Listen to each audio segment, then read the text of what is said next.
நாமக்கல் மாவட்டம் பள்ளிப்பாளையத்தில் நடந்த விடியா திமுகவின் பொதுக்குழு உறுப்பினர்கள் கூட்டத்தில் உடன்பிறப்புகள் 2 பிரிவாக பிரிந்து வாக்குவாதத்தில் ஈடுபட்டனர்.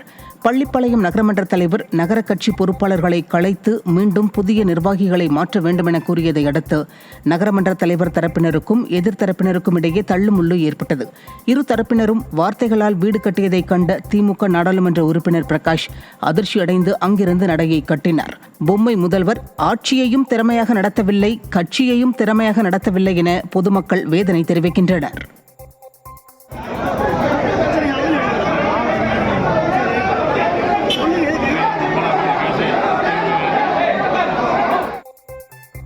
தருமபுரி மாவட்டம் காரிமங்கலத்தில் மிக மோசமாக உள்ள அரசு மகளிர் விடுதியில் விடியா அரசின் ஆதிதிராவிட நலத்துறை அமைச்சர் கடமைக்காக ஆய்வு நடத்தியதை கண்டு பொதுமக்கள் அதிர்ச்சியடைந்தனர்.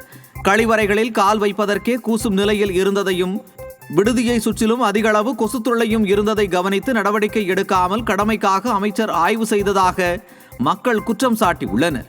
விடியா அரசின் அமைச்சர்கள் கடமைக்காக ஆய்வு செய்யாமல் மக்களின் நலனை கருத்தில் கொண்டு முறையாக ஆய்வு செய்ய வேண்டும் என பொதுமக்கள் வலியுறுத்தியுள்ளனர்.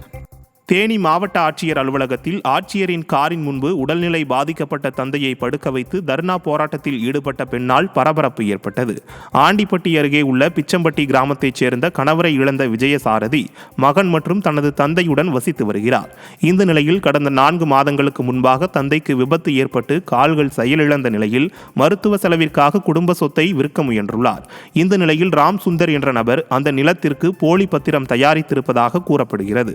இது குறித்து புகார் அளித்தும் 3 ஆண்டு காலமாக எந்த நடவடிக்கையும் எடுக்காததால் விரக்தி அடைந்த விஜயசாரதி ஆத்திரமடைந்து மாவட்ட ஆட்சியரின் காரின் முன்பு உடல்நலம் குன்றிய தந்தை